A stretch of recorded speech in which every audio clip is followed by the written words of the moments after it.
Assalamualaikum warahmatullahi wabarakatuh. Selamat siang semuanya. Good day, good afternoon, everybody. Welcome again to the fifth guest lecture from Professor Mark Russell from the School of Construction and Management, University of Florida. And today, Prof.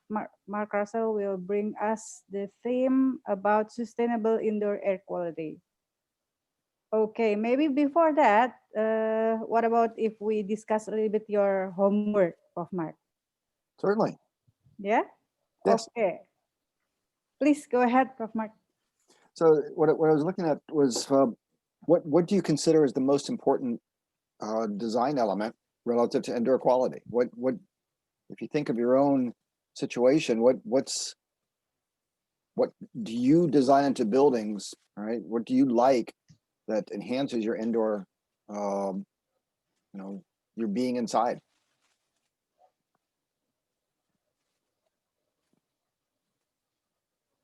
Anybody? Nope. You don't like being inside. It's too long now we have been inside. Yeah. Okay, so your attitude different, yeah. Well, you know that actually made a good point. Also, is has your attitude changed, right? And now that you've had 9 months of lockdown, what would you like to change about your indoor environment? I think the opening of a house is the most important. Oh yeah. Yep.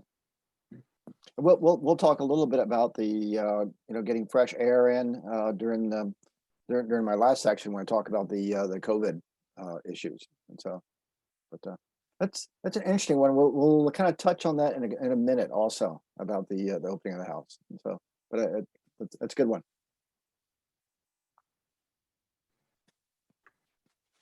The element design that make me comfort indoor is inner court and inner garden.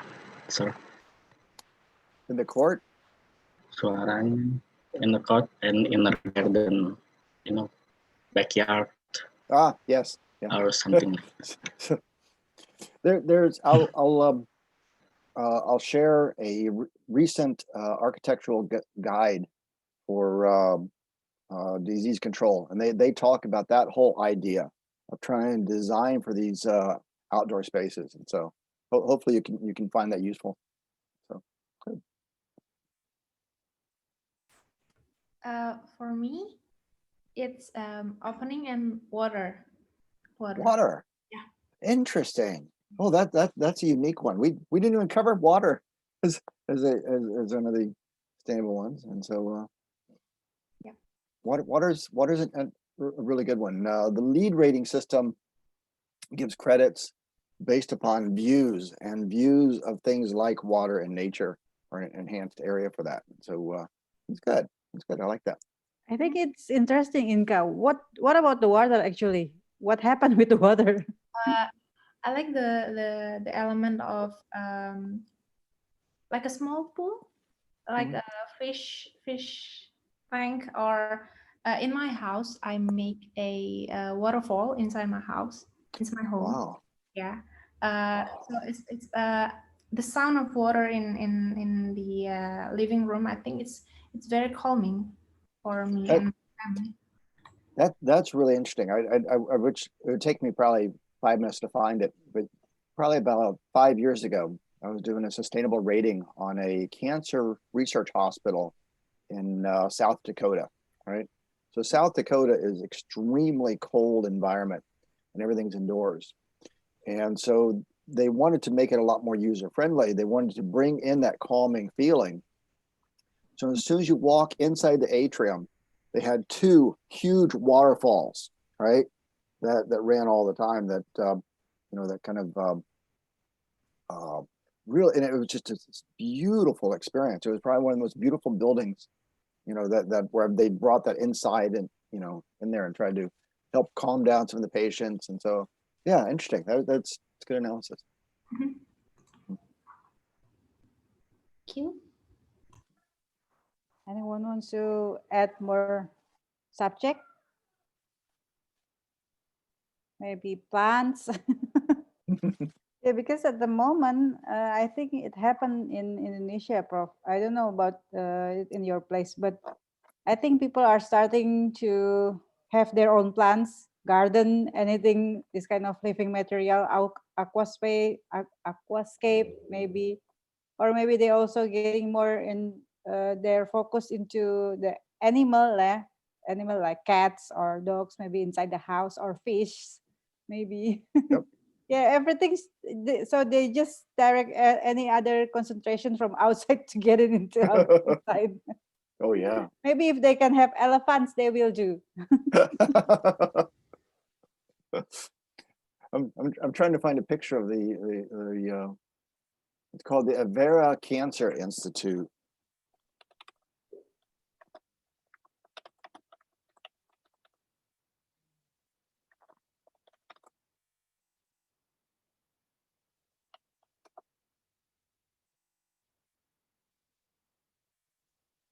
I'm not getting it, but it's just.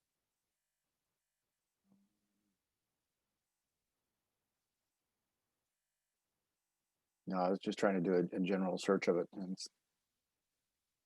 okay. Sorry. Okay. Do you think Yep. it's okay to start now? Definitely. Yes. Okay, then we will start the lecture about what is the title? Prof? Sustainable indoor air quality. Yeah, because I have 6 titles. I was just a little bit confused. Okay, please, Prof. Russel. Right. Thank you again. We've greatly enjoying the this session. So having fun kind of put together today's topic. It's a what I like this one because it kind of deviates a little bit more away from the traditional save energy, save water, these type of ones. It gets more into the human side of it. And so let's see if I go to the full screen on that. All right. Does everybody see the PowerPoint? So sustainable indoor air quality. And so here we are on the next to last day. Our final lecture will be on Friday for green building development. And where we kind of tie everything together relative to the LEED rating system. And so we'll talk more about that at the end of the lecture today. Outline, a lot of details go into the individual sections, but kind of why we care about significant indoor air quality. What are some of the factors that we're worried about? We'll discuss a little bit about the material selection as an architect, why it's an important area for you to deal with. And then I'm kind of going to go over some design tools. I got some examples I'll share and of what people have provided to me, when getting the buildings evaluated. And I was going to do a short little discussion on infectious disease control and try to provide some resources for you also if you're dealing with how to move forward with the designs relative to COVID, and really important area relative to material selection. And we'll discuss a little bit of that. And that's our plan for today. So, all right, significant indoor air quality. And so there's a lot of pretty good websites out there that help in providing some of this information. So this comes from indoorbreathing.com.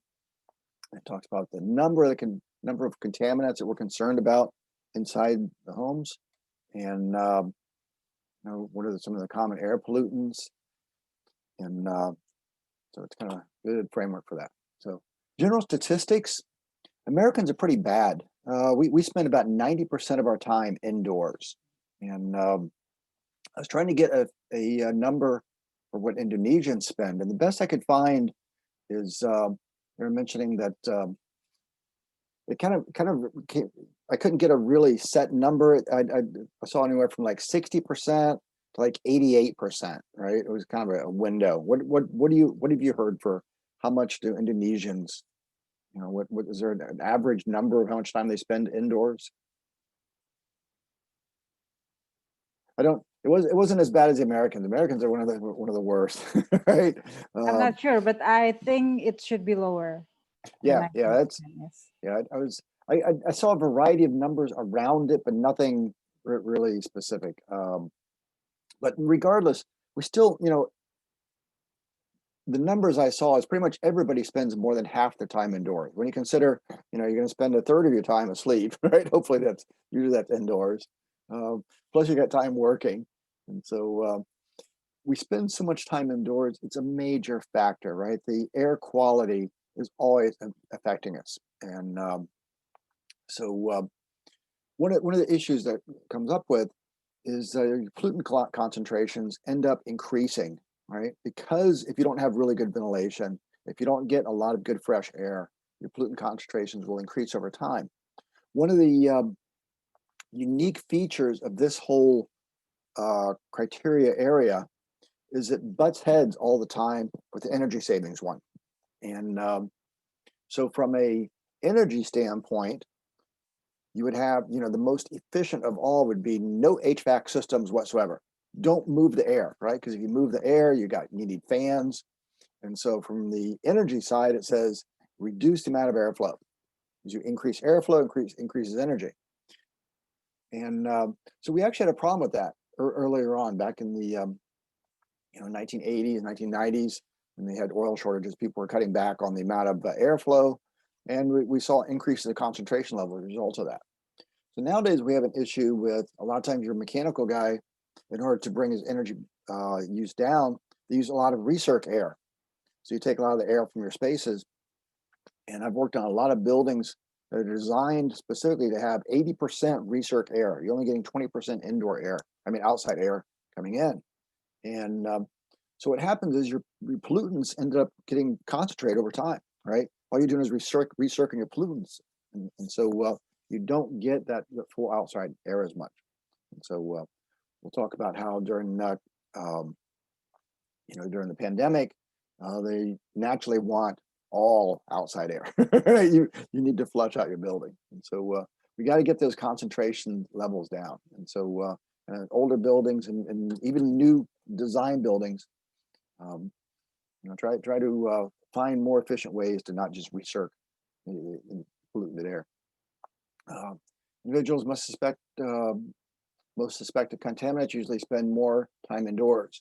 So if I look at family members that I have that have allergies, that are older, that may have other health issues, they typically spend most of their time inside.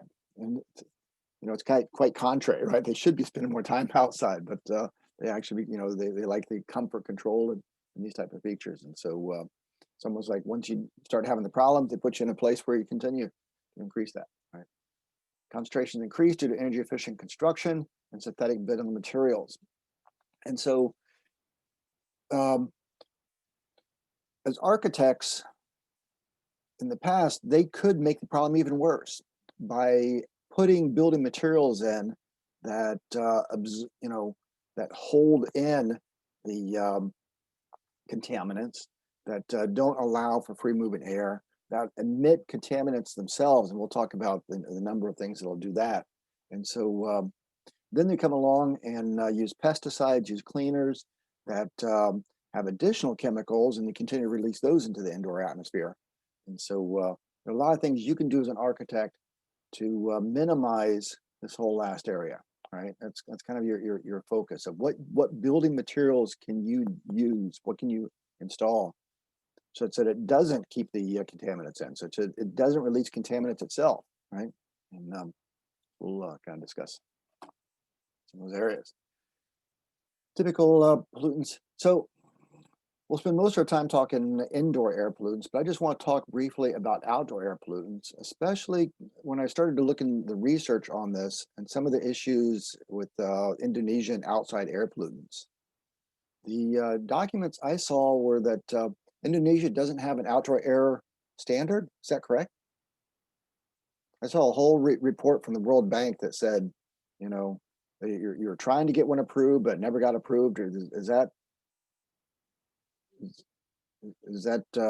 accurate? How is it to be exact, Prof? Sorry. Oh, does Indonesia have a nationwide outdoor air standard? right? I It think sits there and we have. I'm pretty sure we have, especially for Jakarta City. okay, or not that you, I mean, locally, yes. Yeah, but I mean, as a country. Okay, that Yeah, I so that, didn't check. But for Jakarta, I'm pretty sure Yep. because I also have saw several report on that. mhm. Yeah, I was looking, there was a report I got from 2009. In fact, this drawing, right, came from the World Bank organization, and they were looking at, national standards. And that was one of their concerns is the average particulate matter. So the average outdoor pollutants, dramatic increase in like the last 5 years. So it's a national planning for it. And so it's an interesting one because ideally you want your outdoor air, right, to be cleaner than indoor air. And in certain places, I've been to, if I go to Los Angeles, it used to be really bad for that. It's not as bad anymore. Nowadays in California, they were saying don't open your windows, right, depending on your location, because of the forest fires, because of the smoke being so bad, it's worse than indoor. And so, we were discussing earlier, one of the things we like having is having that fresh air coming in. Hopefully your outside air is cleaner than your, cleaner your inside. But if you've got problems with pollutants and chemicals, in the air, then that can be an issue. And so, I know there are regions in China where that's a major issue, that your outside pollutants can be a major source. And so, if that's the case, then you want to be really sure to make sure you design your building to minimize the cracks, minimize the leakage around your windows and doors and these type of things, because you don't want your building, emitting these pollutants from the outside. Radon is another issue. Do you have radon problems in Indonesia? Do you know? We do in the United States, and when I was in Germany, we had lots of problems with radon, and so it usually comes from granite or other chemicals in the soil, and it naturally infiltrates into low spots. And so if you have basements, it becomes a huge issue with that, and it's kind of pretty nasty stuff. It's a horrible carcinogen, and so it'll find ways to seep into your building, and so it's another one to deal with. We talked a little bit about smoke. Like we have in California right now, it's a horrible issue to deal with. Groundwater. And so groundwater could have a number of contaminants in it. Did you guys hear the incident where we had the water supply in Detroit was all lead contaminated, and we're sitting there and pumping it to all the local residents? And so, so we can get a number of contaminants through those type of sources. Excuse me, Prof. Yep. Lead contaminant? Oh, yes. That Yeah. What is the source came from? The pipes. Ah, Lead, okay. lead pipes. Old pipes or how? Yeah, exactly. Oh, okay. They're polluting themselves, and so finally thing is that brings a contaminant is and you recognize that all this all the times when you're sweeping your house, right? Just the standard tracking inside and out the dust and debris that you carry in on your bodies is a major problem with that. And so for building rating systems, the last one we address we recommend having some type of walk-off mats, right? For major buildings that people take at least 2 steps on prior to entering the building. That kind of knocks off any of this debris, and they find it's a great way to help reduce some of those contaminants that people just drag in naturally. And so, kind of some, so it's kind of our outdoor one. The rest of the discussion will mainly focus on indoor air pollutants. And there are a lot of major issues we deal with. In some cases, if you have indoor combustion type sources, for example, large boilers, parking garages, then you have to deal with issues of the fumes from that. Carbon monoxide is deadly, it can be a big issue. I know when I was in the Philippines, it was one of the big issues that the little space heaters they would use were this like propane fuel type of thing, and it would create carbon monoxide fume problems. So naturally, tobacco could be a problem. Heating and cooking, fireplaces, all of these are natural contaminants that we need to worry about. We talked about radon already. Pet dander. If you're a homeowner, you can maybe be concerned about the dust, the basic fur and the contaminants that your pets carry. We'll talk mold a little bit later. Major issue. Other biological agents, right, that contaminate or continue within the airstream. Pesticides. There are chemicals that we apply that can kill the various pests, but they can also create hazards to us as humans over time. So as they build up. So talked a little bit about lead already. Older buildings, asbestos. Do you still have asbestos in Indonesia for new? Yeah, so it's a major carcinogen problem. It's been prohibited, but I think some houses are still using it. Yep, we have the same problem. So, especially if you're doing remodeling, right? You'll always run into it, and it's a real big problem to. You have to put all the air contaminants around it. The people have to operate in the proper suits. You have to go through this whole negative pressurization as you're working on it, and so very expensive, very consuming process. Right. So probably the biggest one that we worry about. That's a great way to track is VOCs, volatile organic compounds. And so as architects, this is a really good one for you to recognize. So we recognize that there are certain chemicals that we put in the buildings that will naturally emit, that will off gas, right? And so through the manufacturing process, it uses a number of chemicals in it. And then over time, they emit those chemicals, it just kind of sheds the chemicals off of them. So if anybody's ever been in, that feeling when you get in a brand new car, right? That smell you get, it's almost like, or sometimes you get it with carpeting and things like that. We call it the new car smell. Okay. And, I know, when years ago when I get a new car, you're so proud of it, right? You like that new car smell. You'll drive around, you get your friends, hop in, right? You got to get in while you still got the new car smell.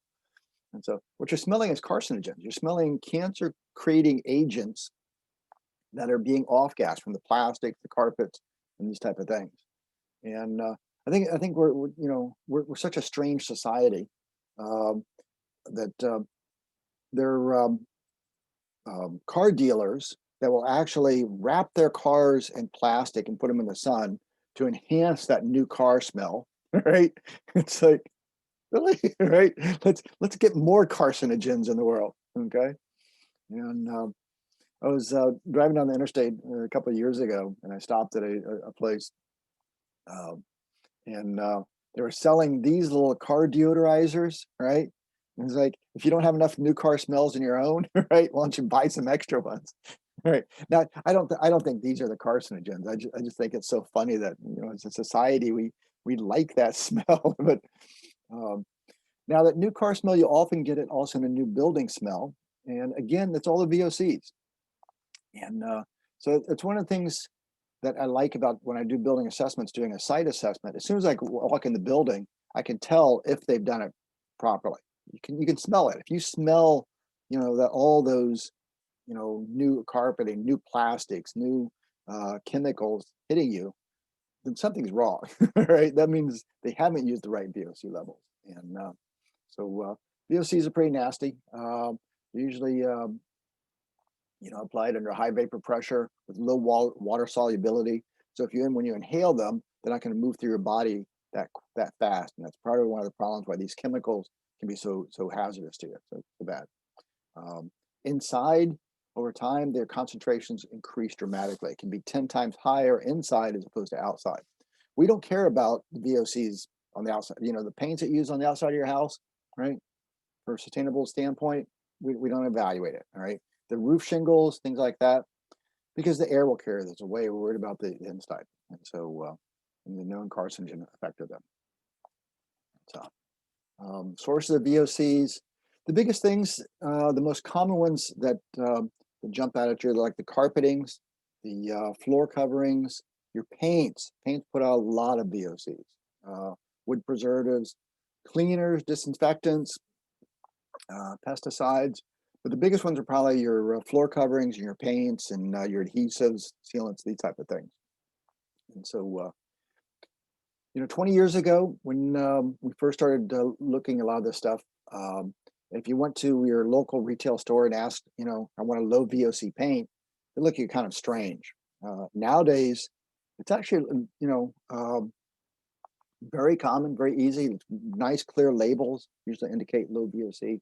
So it's got a lot more user-friendly in that sense. So the chemicals that you're concerned about for your VOCs, your benzenes, xylenes, toluenes, and styrenes.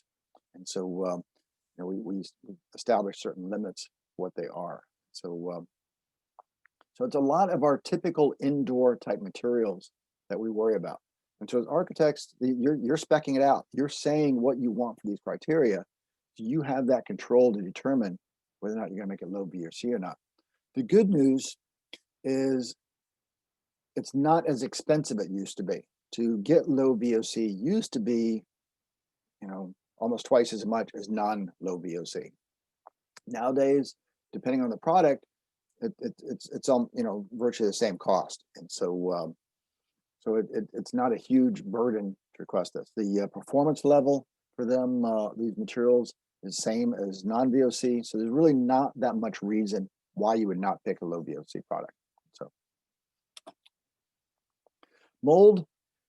And so we have a number of issues with mold. And I would imagine you're being in a warm, humid environment, you may have similar issues. And so, so mold grows when you've got humidity levels greater than, I think it's like 75, 80%. Warm temperatures above like 60, 70 degrees. And so high humidity, moisture gets into your building. And so typical places where you see mold are your bathrooms, your kitchens, janitor's closets. So regular mold can be nasty smelling, can be a bit of an irritant. People can have problems with eye irritants, throat irritants, things like this. The worst one that we have something in the States called black mold. Do you have that in Indonesia also? So black mold is a special type of mold. If you get it into your walls, into your building, it can be very difficult to get rid of.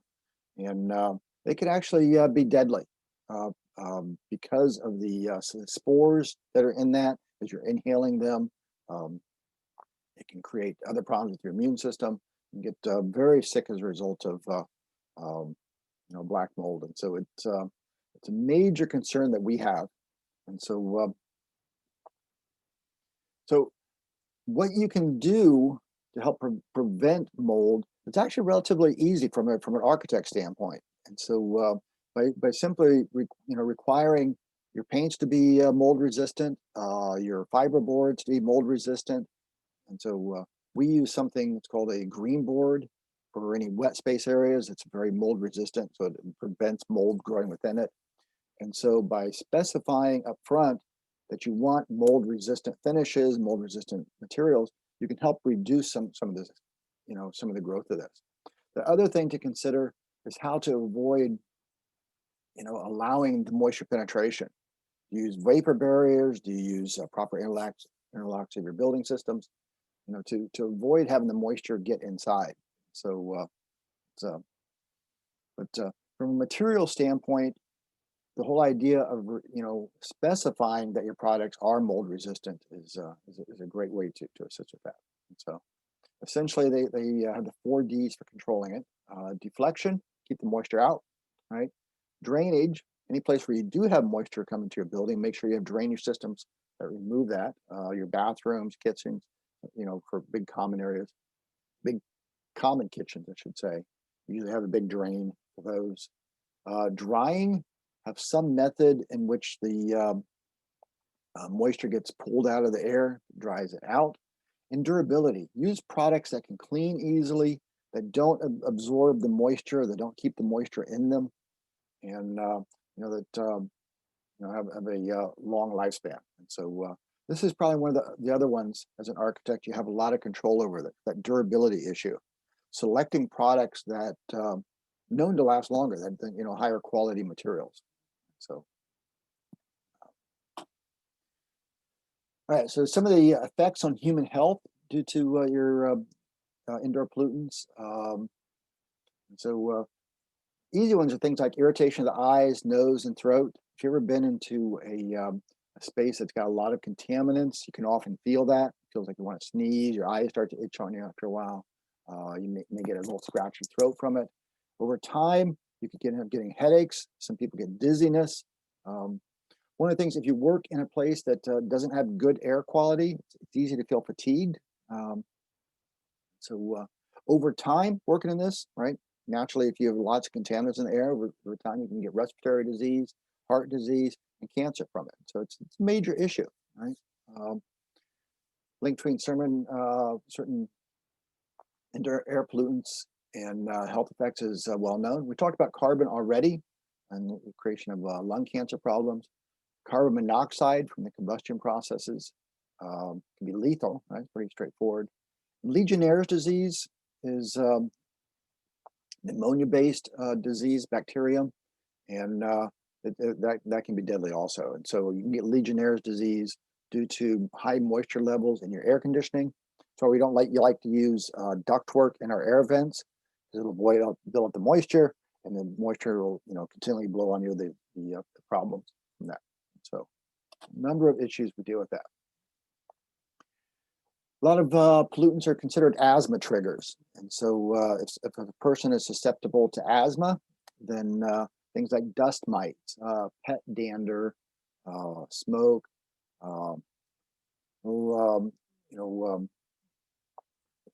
vermin, things like cockroaches, rats, droppings from them are naturally very systematic for asthma. So one of the things that we hear about is what's called sick building syndrome. And sick building syndrome basically means the building itself is sick. And so some people abbreviate SBS. And from a construction standpoint, it's really sad if your building has run into this. And I had an incident years ago, construction, dealing with this. And so we had, during the construction process, we had a major water leak. And the moistures got sucked up into the drywall and the insulation on the walls. And so that's when I got educated on the problems with it. If we hadn't ripped out the drywall again, then the moisture being trapped inside the walls over time will create mold, create contaminants that will just continue within the building. And then over time, they'll just continue to spread within the walls. And so if you've got these contaminants within your walls, then all they're doing is just emitting, right? There's no way you can wash them off the wall if it's within your insulation, within your woodwork and these type of elements. It could be in your flooring, could be a number of areas. And so sick building syndrome refers to you've essentially built in or incurred some type of contaminant source within your building. And so the building the facility such that it avoids that is critical, and keeping track of if problems occur during construction. Don't allow somebody to just encapsulate a problem, right? It can affect you later on. Don't just try to cover it up and move on. So we're also seeing issues with performance. Employee performances can be dramatically impacted, right, by a number of indoor qualities. We'll talk on that a bit later. So there's been a lot of research into not just if the person's getting sick, but if the person is not happy because of the indoor quality, the impact that has. And so, in addition to the health hazards that we already talked about, if you're in a building which doesn't have good ventilation, has a number of particulate matter, smoke, contaminants, all these type of things, if you had to work in that all the day, it gets a little depressing, right? And so if your employees are feeling that way over time, hopefully you haven't had that situation, but this feeling of, I just hate going to work because I don't want to sit in my little cubicle or my little office. It's just so depressing, right? A lot of contaminants can make people very anxious over time. And so these simple issues like this, if I was working in a building that, it made me feel uncomfortable, I'd be very inclined to try to find another job. And so from an employer standpoint, just simple issues of if my employees aren't feeling comfortable in their environment, if I'm continually having to hire new people, that's a huge financial impact on the company. So, I kind of summarize some of the issues you have with that, of the cost of hiring new people and getting them trained. It's a major drain for the companies. And so even though a lot of the indoor air quality, it's hard to quantify a dollar value to it, when I explain to employers the value of not having to continually replace people because, of them just simply not being comfortable with the environment, hopefully they start to recognize that. Then we've seen a number of legal cases coming up relative to sick building syndrome, where an employer, if they're feeling, that the contaminants are causing them to, increase their asthma, have health hazards, they can sue the building owner for not maintaining proper air quality.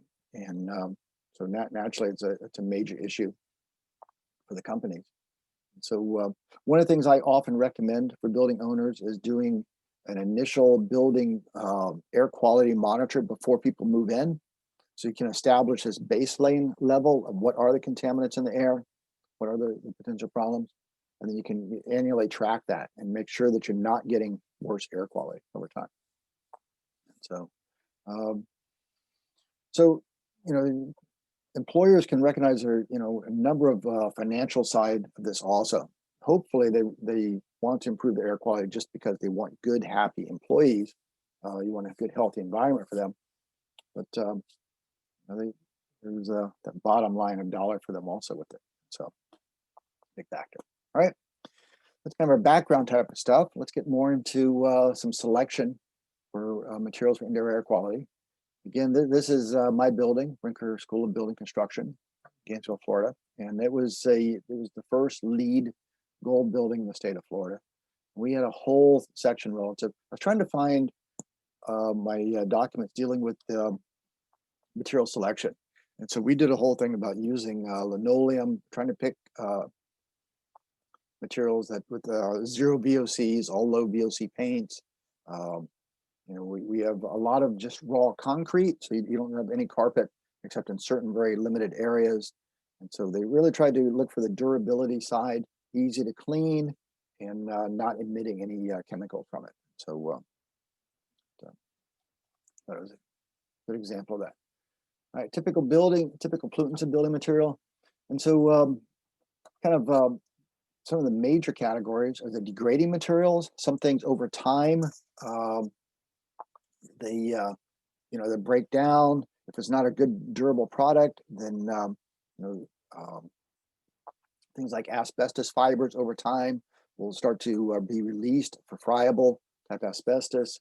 Insulation tends to release particles over time, and so if you're dealing with some of the like wool products, things like this, they continually have a certain amount of particulate matter comes off of them.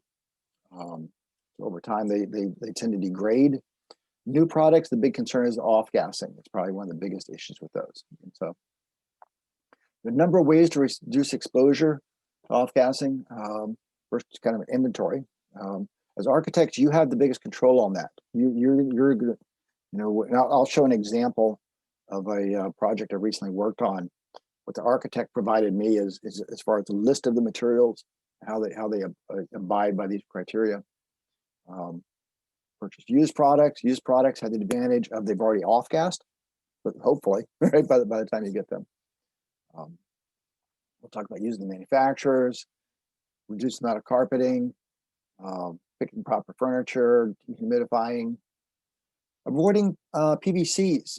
PVCs will create a secondary emission problem as water interacts with them. It release a secondary chemical agent from that, and so it can be an issue.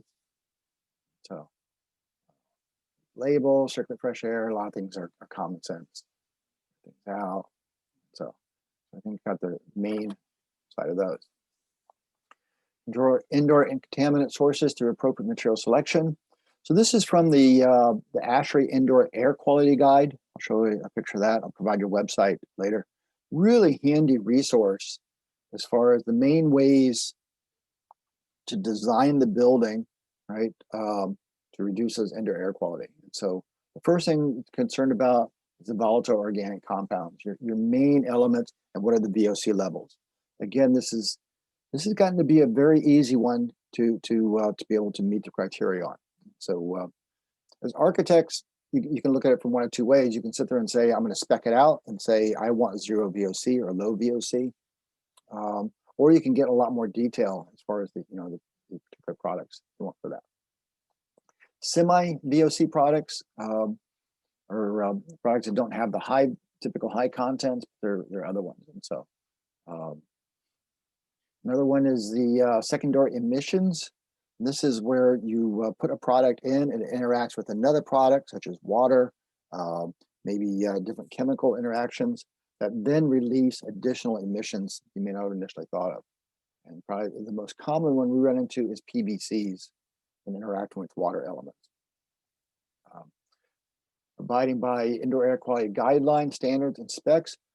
And so as we were talking a little bit earlier, different regions have different specific specifications. Make sure you abide by those.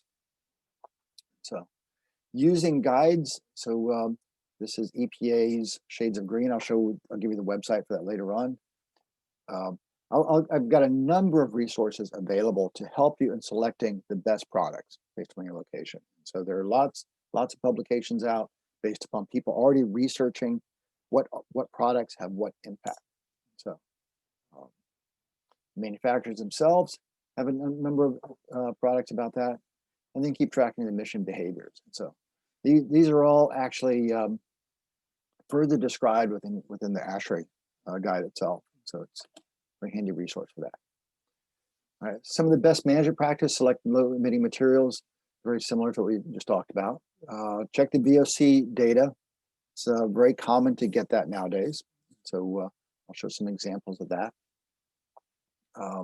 Try to avoid things that you know up front are problems. And so one of the composite wood that hasn't had any finishes on it. And so when you use composite woods, you use some pretty nasty glues to help combine that. And so be cautious of that. Oil-based paintings, right? Anything that's oil-based is naturally going to be emitting more chemicals. Anything with lots of resin, right? So high resin content is also going to tend to off-gas a lot more. So try to avoid the use of formaldehyde products. So we had a recent case. I don't know if you heard of when Hurricane Katrina hit New Orleans. It's been almost 10 years ago. We ended up having to build a whole bunch of little temporary housing areas, and they were using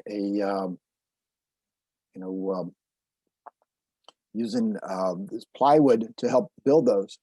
And plywood often the resin the glue that you're using will often contain what's called urea formaldehyde, right?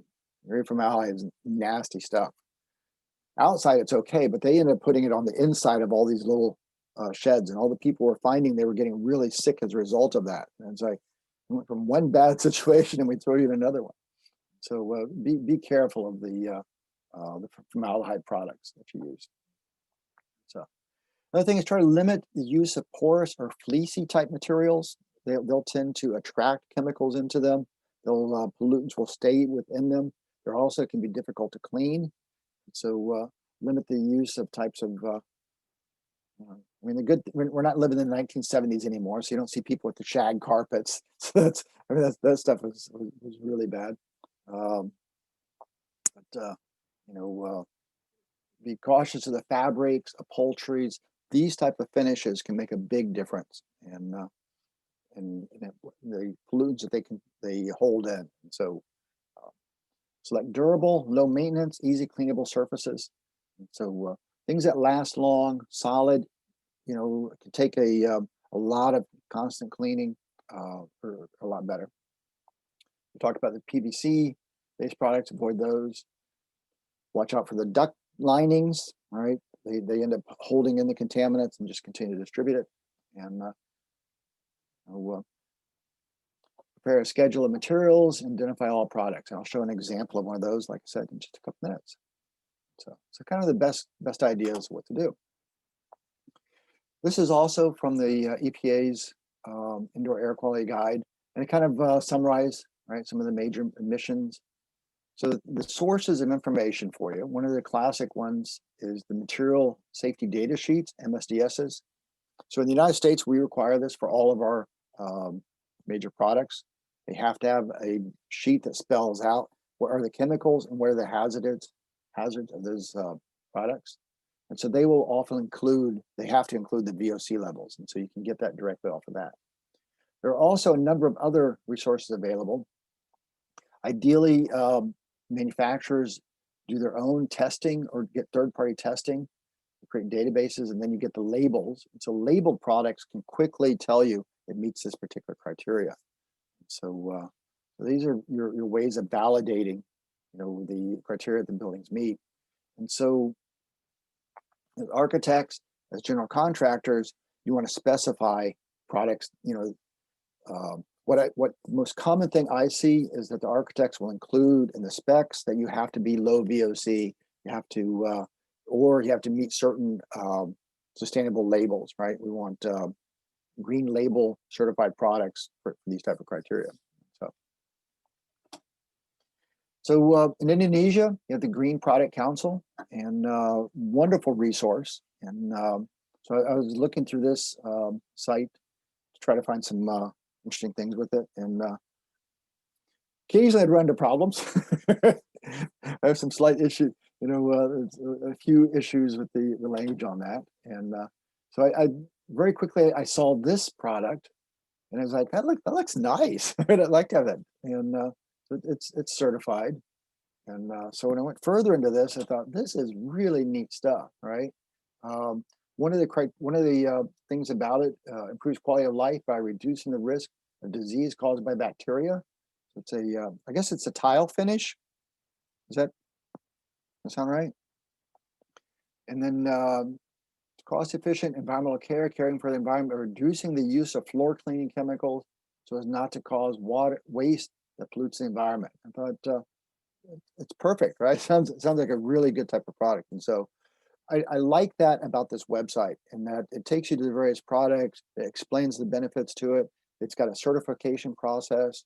And so, do you use this a lot? Does anybody the people watching, have you used this resource? Do you find it useful? Nobody? So hopefully, learn something new from that. I encourage you to take a look at that. It's a, one of the issues I often used to run into when I was a general contractor side is when I was reading through specs and they're calling out certain criteria like this. If I couldn't find anything, I'd call up the architect and ask them, based upon this spec, what were you citing it based upon? And so it's nice to have that kind of reference. And so, so I thought this was a pretty good, pretty helpful site. Okay. Some other resources available for you. So this is the ASHRAE Indoor Air Quality Guide. This is a free guide, and it kind of walks through a lot of the information I pulled in this presentation comes from this guide, and then it goes into just wonderful more detail about how to get some of that information. And so one of the questions I had the other day is how to help in selecting particular materials. And so this is the Athena Eco Calculator. There's a website for that. It's free also. This is a little different than the impact estimator. This is just a straight Excel spreadsheet. And so this comes in really handy if, so example, this is their page on walls.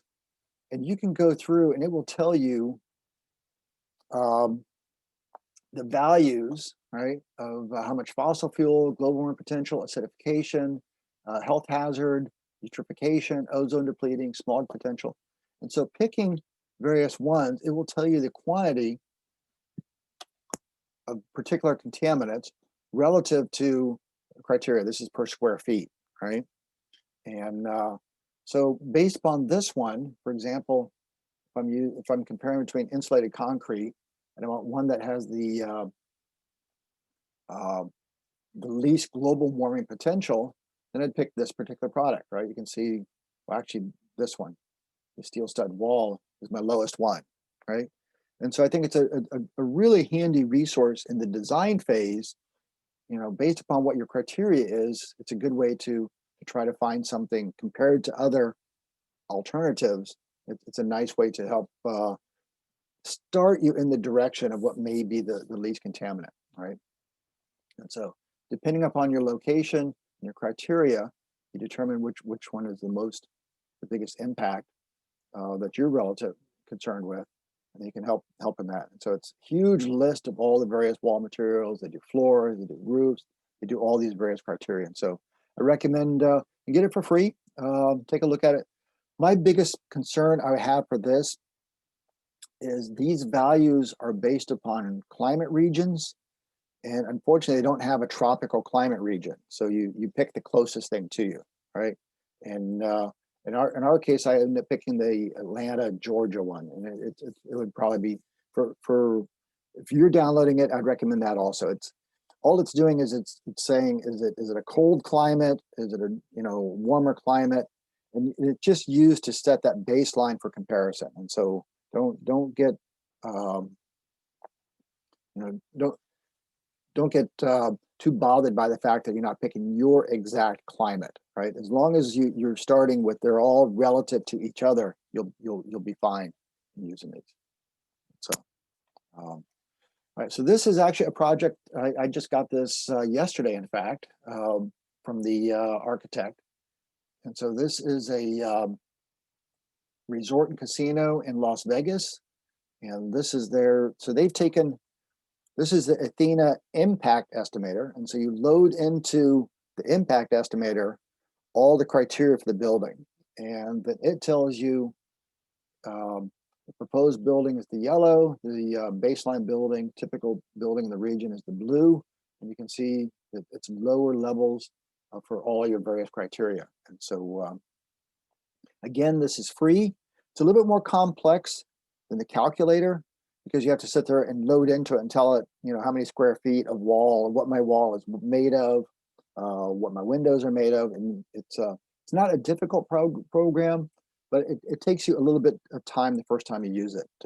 Again, recommend playing with that, and it spells out all the criteria relative to that. And so I think it's a nice resource to be able to work with. Right? So.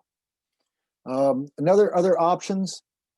This is EPA Sustainable Marketplace. It's another great resource in which you can go in and pick various criteria, various product lines, and it will recommend based upon the EPA. They've already done their analysis using things such as Energy Star, SmartWay, and other labeling products to pick and kind of recommend ideas for you. So the U.S. government, they like a program called sftool.gov. This is the construction material site, and you can go in here and it's going to tell you, recommendations based on manufacturers, people that have had their product evaluated. So you can see things such as insulation, cement, concrete, epoxy, low E, window film, roof coatings. And so you get a lot of your basic construction materials. So very handy resource picking that information out. The other method is just go straight to the MSDS sheets. And so in the US, we require your facility management person has to maintain MSDS sheets for all of the chemicals, the products they keep on site. And so most manufacturers are more than happy to provide, if you go to the website, you can, when you call down the specs, it'll pull up the sheets for this automatically. And so it used to be called material safety data sheets. Now they're just abbreviated safety data sheets. And so you also, you can go to websites like MSDS online. The problem is they're going to require a subscription. And so your company may have that for you. And that way allows you to search. You can sit there and say, I want to see carpets, and it'll pull up, you know, a big variety. And so it'll allow you to search that way. And so it's another handy resource for helping to compare various products. And it spells out what are the chemicals involved, what are the health hazards. So very good resource. A lot of our specs on what we allow as acceptable air quality come from California. And so the California Air Resources Board is another handy resource, and they have all their resources, ambient air quality monitoring, air protection, mapping tools. And so it's kind of a good resource as a reference. Also from California is the South Coast Air Quality Management District, and they specify contaminant levels for cleaning products, water heaters, boilers. And so you call out, you can go to their website to find out what they've certified as being applicable products. Green Seal is a source available. This is a certification product we have in the US. And this deals with paints, adhesives, cleaners, and floor care. So a good resource available. Green Guard is done up by United Laboratories, and they deal with other finishes. So low chemical emissions, and they have their certification program. And again, their website shows their products. So before I do this, I'm going to real quick show.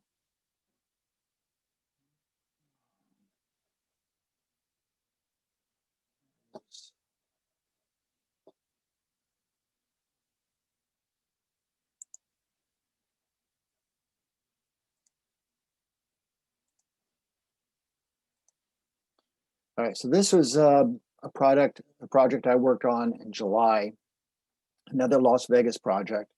And so this is what the architect provided to me. They also gave me all the various MSDS sheets and product data sheets. And so they spell out all the various, you know, sealants, silicones, adhesives, underlayments, paints, everything that went into this project. The allowable VOC level and the actual product VOC level. And so very handy resource for determining, you know, does the product meet that criteria? And so see a lot of this in the US nowadays. And so the architect is one that took the information from the general contractor and provided that to me to kind of validate. So if you get involved with sustainable design projects, you can be doing the same. So, all right, back to infectious disease control. So with COVID issues, I thought it'd be interesting to kind of wrap in some of the recent things that I've been learning relative to this. AIA actually came out with a brand new reoccupancy assessment. This just came out into July. And their criteria is, first thing is eliminate the contaminant. Substitution, if you can find some way to substitute one material for another, it would be beneficial. Architectural engineering controls, and they recommend ideas of what you can do as an architect to design the building to increase outside air, how to keep people separated, how to utilize more outside spaces, are all elements relative to that. Administrative controls talks about how you're going to test people, how you're going to, do the overall making sure that people aren't interacting. And then personal protective equipment talks about what administrative control also includes the whole cleaning process, right? Hygiene, personal protective equipment is wearing a mask and these type of elements. So you can download this guide, and it's got a little checklist for it at their website. So handy resource for that.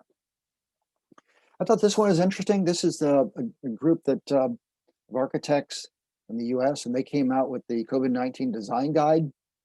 And it talks about a number of elements relative to physically distancing, sanitization, operational. And their whole appendix A is all products that they recommend to help in the process. And a big factor for these, I mean, other than the typical, hand cleaning type dispensers, is no touch, right? No touch faucets, no touch doors, and products that are durable, that are going to take a lot of everyday cleaning. Okay, every couple of hours coming through and wiping it down, and so products that can take a stronger cleaning agent continually over time. And so picking the better, more durable products is a major issue with that. So I think I opened this one. So, anyway, I'll go and wrap it up. LEED has come out with 2 pilot credits specifically dealing with infectious control. And so from a sustainability standpoint, they recognize this as a major issue. And so, how are you controlling the area? So the first credit is based upon what I showed you before, the reoccupancy assessment tool, that guide. Did you, use that checklist? And the second is cleaning and disinfecting your space. How have you developed a plan for continually doing the cleaning and disinfecting, right? So how do you educate the people, keep informed, do the cleaning? So I thought it was interesting that they developed that. So kind of based upon the idea of LEED, for our next lecture, we're going to talk more details about LEED, and we'll kind of wrap all this stuff up into how we evaluate it as a sustainable building. So good news for you. I don't have a specific homework assignment relative to that for you guys. And so that questions. Let me go ahead and open that McKinsey guide for you. So I thought the McKinsey guide was interesting to look at. So Hello, sir. yes, go ahead. Yes. I want to know more about the radon and how the radon enters buildings, also how big the impact to our health that you mentioned before, that radon is kind of dangerous things. How wait a minute. Sorry, you're breaking up just a little bit. How to indent building? Yeah. Sorry, I apologize. I didn't get the question. Okay. I'll repeat it. Yes. I want to know more about the radon. Oh, radon. Yeah, radon. Ah, okay. How the radon enters buildings, also Yep. how big the impact to our health that you mentioned before. Yep. It's kind of dangerous. Yes. So radon is it's basically a carcinogenic gas, and so it enters the building. The most common ways is it's a heavier gas, and so if you have a basement area, or if you have something that allows the gas to come in and settle, it usually settles in lower places. And so if you're working in a basement, what you'll find is over time, or a space that's below ground level, over time it'll start to accumulate. And so there's little devices. They're about so big, right? And you go through and you place them, and you check them after like a day. You go through and can check them and to validate if you're getting high levels of radon. And so we used to do that in our buildings when I was in Germany all the time. It was like once a year we'd come through and check, make sure we're not getting high radon levels. And so it's a odorless, colorless gas. You can't see it, but has a certain amount of radioactivity to it, and so that's where it gets the name of radon, and that's why it's that radioactive process essentially. And so if you think about it, like uranium, for example, has a certain natural radioactivity emission to it, and so radon is similar. It's not as bad as radon, but over time, that's going to cause the carcinogen effect.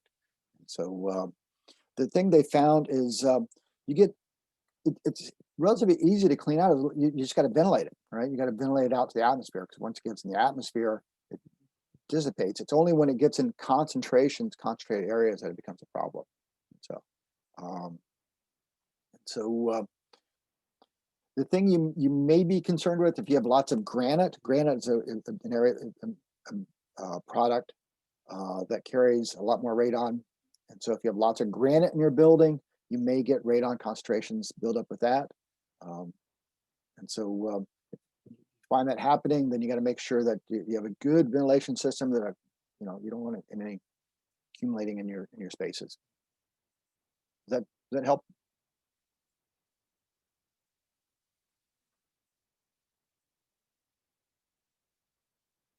Is that good?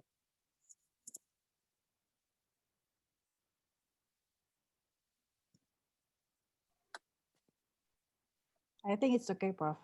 Okay. Here's the McKinsey guide, right? I'll just real quick go through it and show what it includes. I thought it was nice that, this company did that. And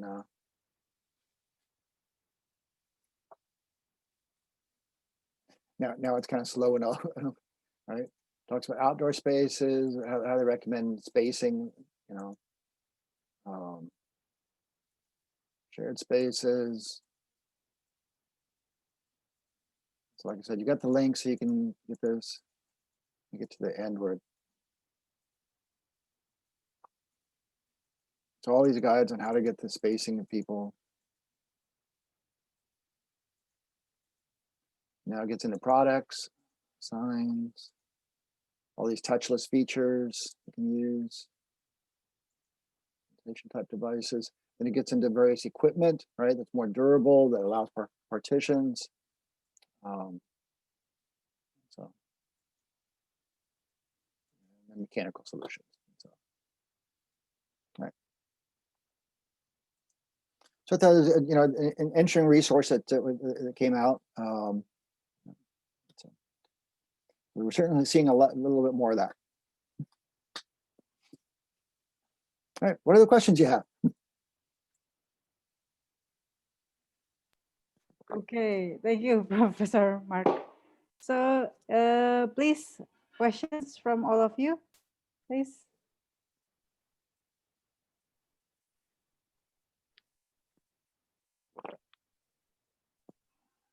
Maybe I want to ask question, ma'am. Yeah. And my question is, how to minimize air pollutants in our building that already built, and we don't know whether the materials is low emission or doesn't contain any chemical pollutants. Yep. Thank you.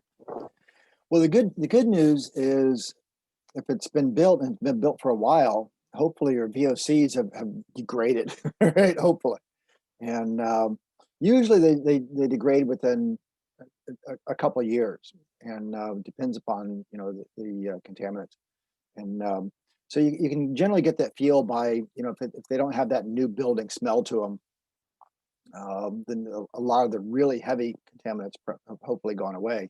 The problem is that new building smell often gets replaced by moldy smells and other issues. And so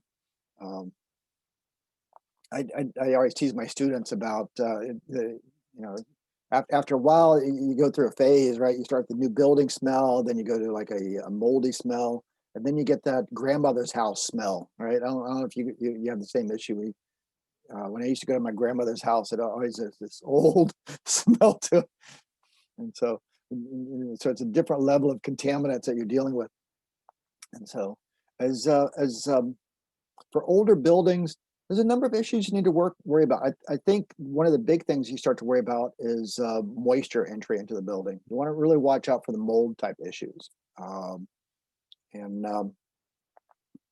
Because issues you may have with your paints, your finishes, for older buildings, you're going to replace them over time anyway. And so the big key is make sure you replace them with good products. Don't replace them with, contaminating type products. Watch the cleaning. Cleaning becomes really important in older buildings to make sure you're not accumulating more debris, not accumulating more issues with that. But try to look for any sources of moisture. Try to correct any problems where you could be getting moisture and coming to the building, where you may be getting mold into the building. And under worst cases, I've seen buildings where they've got to come in and pull off the drywall, remove the insulation, and come back and do that. One of the things that we recommend from a sustainability standpoint is doing what's called an indoor air quality analysis, or going through and drawing air samples and determining what are the contaminants in the air, and then based upon that, determine how they get there. Right? If I go through and find lots of a particular air contaminant, then if I find lots of VOCs, I'm going to look. All right, where's that coming from? Right? And so it used to be a pretty expensive process to do indoor air samples. Nowadays, you hook it up to your smartphone, right? A little sensor on it. You walk through, pick a button. It's going to take your readings. And so, strongly recommend that. When you're in industry, I've often had the issue of an employee complaining about, oh, I think I've got sick building syndrome. My eyes always water when I'm sitting in my cubicle. Things like that. One of the first things that we'll do as a company is request an indoor air quality sample. Request a industrial hygienist will come in and measure all the levels and find out what are the issues. And so that's what I recommend, right? For older buildings, if you think you have a potential issue, start out with the air sample, right? It's not hugely expensive, especially if you're just checking in a particular area. Once you know what the contaminants are, then you can kind of go back and figure out where they're coming from. Is it coming from the ductwork, right? Is it coming from the materials? And so there's a number of spots. Does that help? Yep.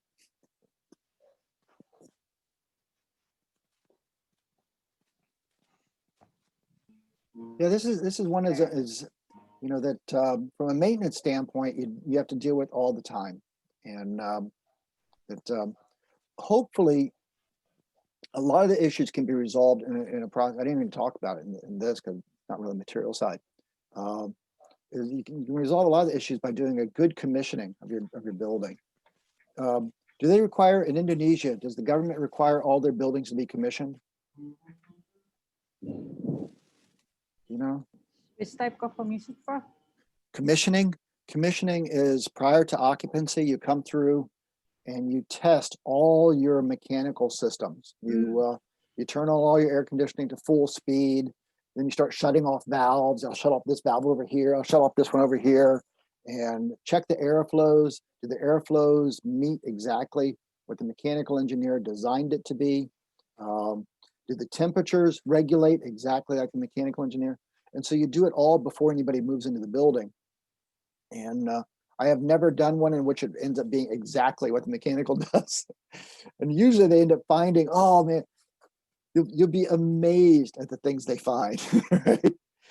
I had one project in which they, in the set of ductwork, they found all these wood beams, right? So the carpenter, somebody had got annoyed and he was trying to hide these beams and he just shoved them up in the ductwork and they built they built it on. It's like, and so if you remember when we have done the webinar together, yep, we have Green Building Council Indonesia, right? With their green ship.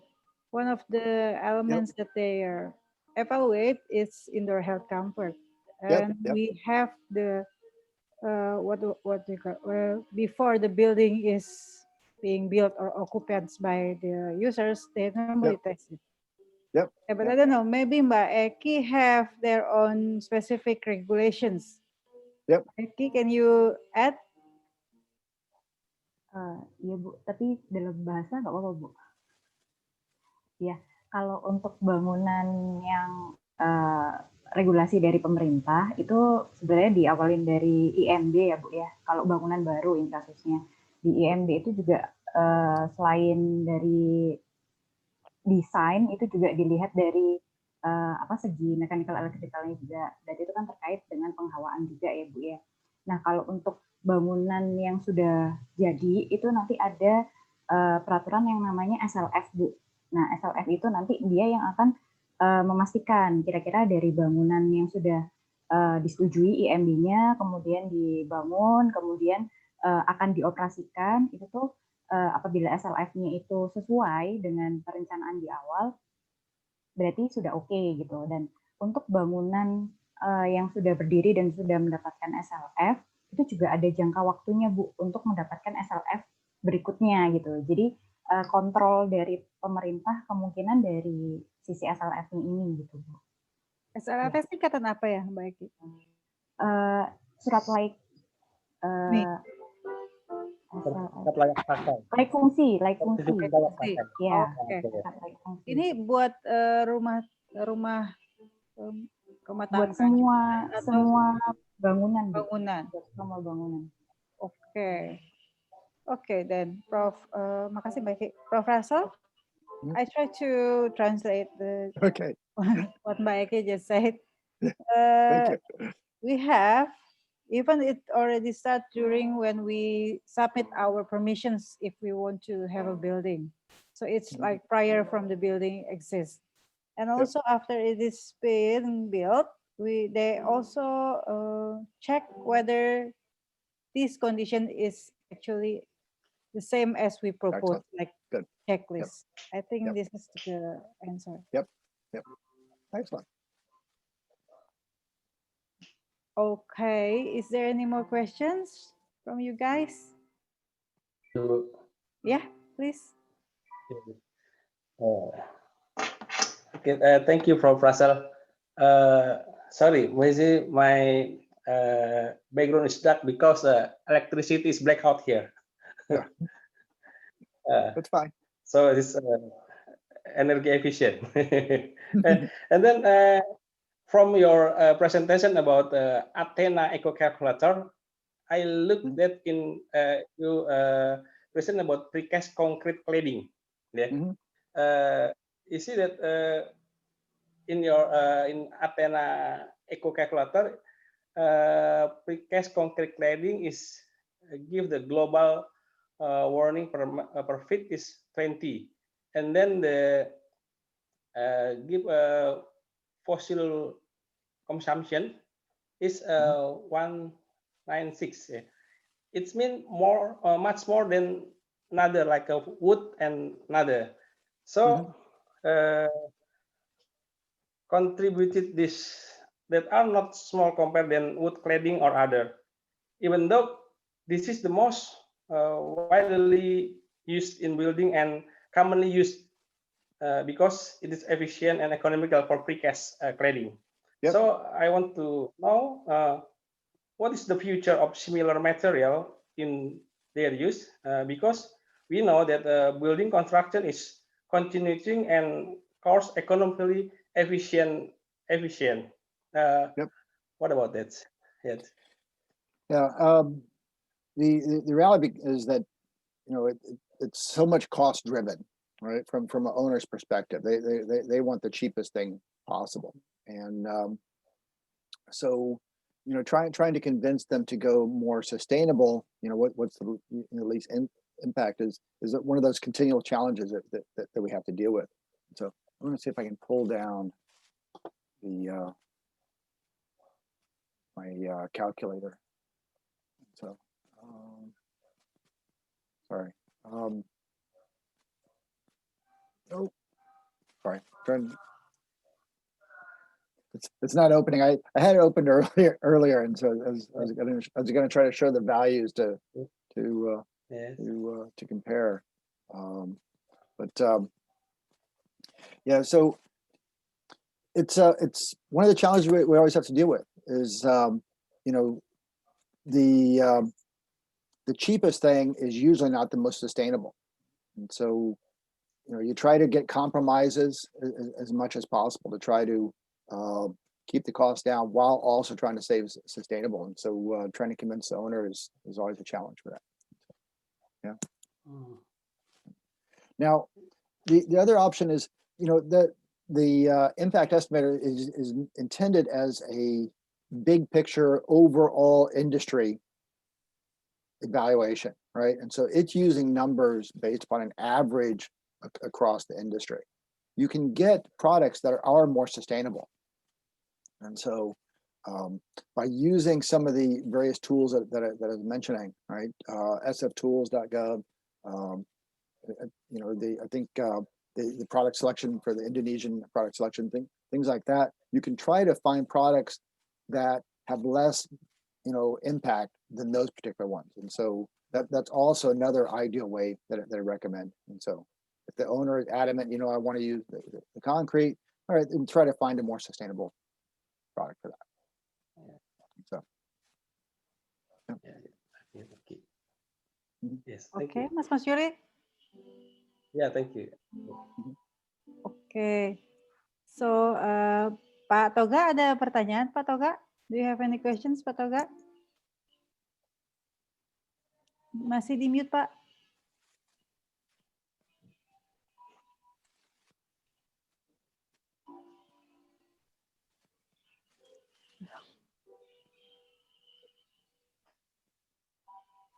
Atau Prof. Emir ada pertanyaan, Prof. Emir? Yang lainnya? Nggak kedengeran, Pak Toga?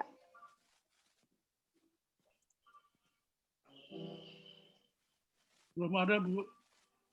Oke, Prof. Emir. Terima kasih, Pak. Oke. Okay, while waiting for Pak Toga, actually, Prof. Mark, I have Yes. at the moment my own research. Yes. It's about, how to say, it's about one settlement located really adjacent to a landfill. Oh. Yeah. There are like 150 houses there, and they are located even less than 500 meters from the landfill sites. And we tested the air condition there. Yeah, we found this is only about 2 indicators. One is about the bacteria. The second one is about the fungi in the air. Right. We have tested, and the result, like we have 70% contaminated. Yeah, and that was like our hypothesis, right? Because they are really near with the landfill. But we found 30%, yes, it's still below. So we are wondering why these houses are still safe, because they have a very good location as well. It's really near into the landfill. Interesting. Well, is the landfill properly maintained? I mean, does it use a proper cover? Does it got proper? There's a number of things. My master's degree was actually in environmental engineering, and so we took these all courses in landfill design relative to how you capture the gases, how they treat them, how they try to capture any leachate coming off of it. And so there's a lot of things you can do to a landfill. They used to always tell us a properly maintained landfill shouldn't have any nasty smells, and they're wonderful facilities, right? And so is this one has it been maintained properly? Could that be part of some of the issues with it, you think? It's like a normal landfill in Indonesia. We have like huge mountain of solid waste. It's regularly covered by the soil, but I think it's about, and I don't know, because also because of the weather, Prof. Mark. Yes. We have high humidity. We have also in this kind of season, it's raining a lot, so we have this odor, a lot of maybe, I don't know, solid contents and solid particle contents, right? Yeah. So it becomes very, very, how to say, very, very annoying if I were there, yeah. But for the people who live there, it becomes okay for them. They don't really feel like it's a problem. But in fact, when we show them our results, they don't really think it's a big thing because they don't feel anything about it. What's the groundwater level contaminate? What's the groundwater contaminations in the area? Yes, we have tests for the groundwater itself, but I think the good thing is more like 60% already. They have the other sources, not from the groundwater, so it's still okay for the groundwater. Yeah. What kind of airflow is around? Is it close to the coast? Do you have nice breezes through the area? I mean, not really close to the coast. It's like just like a land air, like how to say, just like air from the ground. That's all. Right. Yeah. Anything nearby that precludes air from just moving through? I mean, do you like mountainous things close by, lots of trees, or? Yeah, that's a good questions, because actually the settlement itself is located in a very beautiful place. They have like high hilly topography, and they have many trees, and also part of the trees are the buffer itself from the landfill. But still, the odor it's still there. Yeah, and so it'd be interesting to look at, because one of the things people that you see will happen is, and I've seen it in city environments, where they'll do the whole airflow simulations and ways to try to break up the airflow to try to encourage more airflow in certain areas. Might be something to consider with that. And so, I wonder if wind turbines would be useful, or something along that kind of line to try to keep the air. I don't know. We would like to have some influence, like we want to, how to say, we want to study about their orientations, the typical of ventilations, what they have, yeah, for example. But I interested to what you have just said, like if you don't have a good weather or good air outside, so don't open it. Yeah, I think that could be a very difficult thing for us, because it's located for middle to low income family. Yeah, When they don't need to open it, it means they do have to wear this air conditioned, right? But I don't think this is feasible for them.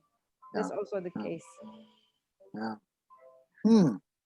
Oh, what a neat project. That's a great area to study. So. Yeah, and I think also in Indonesia we have several this kind of settlements, Professor. Meaning they live there with permissions. It's not illegal. Yeah, they own the permissions, but they are located in. Unfortunately, they are located really near to the landfill. Yeah. So it'll be interesting, from a sustainability standpoint. It's always that, as we talked about earlier, that idea of landfill mining, right? When we get to the point where certain metals, certain things that we have thrown away in the past start to become valuable, being located close to landfill puts you in that ideal location for taking advantage of those resources. And so it's unique. We've got small little remote communities in the United States that's happening to them, and that they live off the landfill essentially, and that they're taking those resources, recycling it, making them, selling those, and making that as a income. And so interesting. I will come to you again with this. Yeah. Certainly. Okay, so Prof, we have one question here from Muhammad Reski. I think I will just read it for you. Yes, thank you. Sir, may I ask questions? But it's not about the material, it's about the airflow on building, because I have interest with your topic that said the indoor quality will have big effect to our health. Then what I want to ask is how we could improve indoor air quality on room that has no direct connection to outdoor area. It's better to use exhaust fan on the ceiling, or we better build window but still connecting to the other room. Then it's true that if indoor planting could improve our indoor air quality. There are three questions, Prof. And so, I'll start with the easy one first. Indoor plants definitely improve air quality. There have been a number of studies refer to that. The thing you have to watch with indoor plants is making sure they stay clean, right? And so wash off the leaves. Don't let them accumulate dust and other contaminants. Pick plants that are good at absorbing CO2, releasing lots of oxygen. There have been lots of studies that show that plants just make people happier, right? Having them indoors, it helps increases your sense of well-being, and I think it's a fantastic idea to do that. Again, pick the right plants. Don't pick anything that puts off nasty pollens or things that can create other problems. So the next question was improve indoor air quality in a room that has no direct connection to outdoor area. And the key on that is using like dedicated outdoor air systems, DOAS type systems, in which you're trying to, you get an HVAC system that's trying to use a lot of outside air to bring it in, because you know, there are systems that that specialize in that kind of performance, and so try to look at that type of environment. And so in a hot, humid climate, you're still conditioning the air. You're trying to pull some of the humidity out. You're trying to, you know, get to a comfortable temperature, but you're using outside air as your main source for that. So you're trying to keep the fresh air. You're not recirculating as much. And so it's better to use exhaust fan on the ceiling and a better built window, but still connecting the room to another room. Room to another room is fine if you know the air quality in the other rooms. The thing you have to be cautious on that depends on the type of building.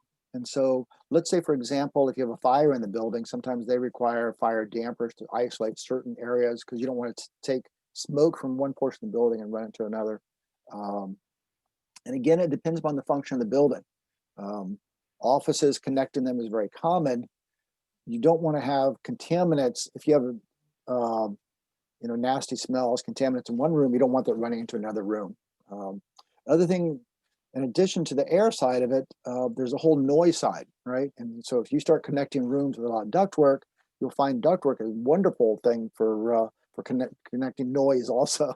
And so you may be listening to the same sound from another space, and so you have to be cautious of that. A lot of companies do that. They use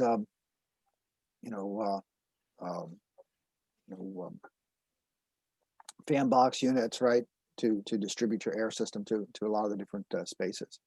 So yeah, that's unfortunately, due to the design, we run into a lot of that. The more common is use a branch type network, right? So you have a main ductwork that comes in and the branches that go off, so that you're not you know, directly running your air from this room and then a series connection to the next room. So, but so it depends on the building, depends on the function. You can determine the optimal environment for that.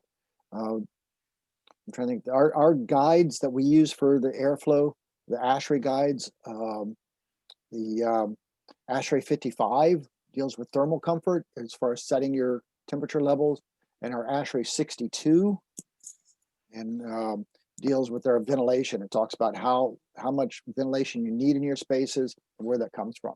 So I'd recommend taking a look at those. If you need copies of those, let me know. I think I've got copies I can. We also have ASHRAE Indonesia, Prof. Yep. So yeah, so those that's a good resource to help in figuring those out. Okay, is that already answering all of your questions, Reski? Okay, thank you. I can see you have a huge ventilation on your back. So you don't need to have that ceiling. Okay, is there any more questions? Sir, may I? Okay, I want to ask, was it good to assign the home fragrance rate diffuser and air freshener at the same time in a room every day? Is it has a quite big impact or not? And it was not good. Is there any other way? Well, recommend using environmentally friendly air fresheners. They're ones that have less toxic chemicals, are more natural products, and so especially if you're using it every day, try to use something that is environmentally friendly, right? You know, look at. And I know in the United States, a lot of our air fresheners will have labels indicating, you know, the environmental qualities to them, and so you know, you don't want something that's emitting chemicals, and those chemicals are staying in your products. And so the question you have to ask is, you know, depending on your situation, why do you need the air freshener, right? If they're figure out what's causing unpleasant odors that make you want to use the air freshener to try to cover those up. And so you know, that may be one of the first things to try to address. And so, is there something that maybe you can correct first, and then air freshener be the second thing with that. And so that kind of, but yeah, there are lots of places, I mean, that use them. You see it quite often. Obvious one, right, in public restrooms, right? And so a lot of them have, a automatic air freshener dispenser type things, and so.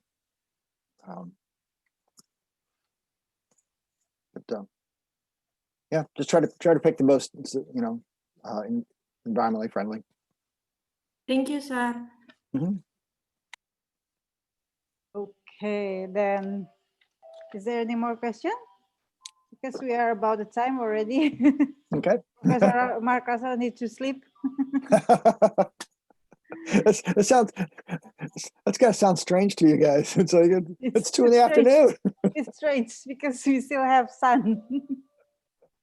I was talking to my wife about I was gonna do the lecture from off on our porch, and it's like my neighbors weren't going to be happy listening to me at 2 o'clock in the morning talking so loud. But so far you don't have any complaint from your neighbor, right? No. Because you keep laughing during in the middle of the night. Yeah. Okay, then I think it's okay for now, Okay. Professor Mark. We have already talking about sustainable indoor air quality. And what I mentions is we also discuss about the importance of ventilations, where the fresh air is very important. When you don't need this kind of air freshener, for example, or maybe the smell of a new car, things, the one that you shown us before. And we also have the lessons on how to avoid the materials that can be contained or create or also trigger some pollution, contaminant. And the last point is maybe about the sick building syndrome itself, whether we just need to be aware, why is it, maybe if we are in the building, why we don't feel comfortable, for example, like you just mentioned before. I think that's all for today, isn't it so, Professor Mark Russel? Sounds excellent. Okay, then we will meet again the next 2 days about the lead development in the USA. Okay, so Professor Mark, on Friday, again, we will have the presentation from the students. Okay. Yeah, so you will be given like 15 minutes of presentation. Yeah, sounds again. Perfect. Yep. That would be your last presentation, but yeah, and then, for this semester, yeah, hopefully. Yeah, okay then. All of you, thank you so much for attending. Prof. Emir, Pak Toga, thank you so much for the students, all of you, and especially thank you for Professor Mark Russel for being with us. Thank you. Bye-bye. Assalamualaikum warahmatullahi wabarakatuh. Selamat siang, everyone. Stay healthy. Yep. Thank you. Terima kasih, Bapak.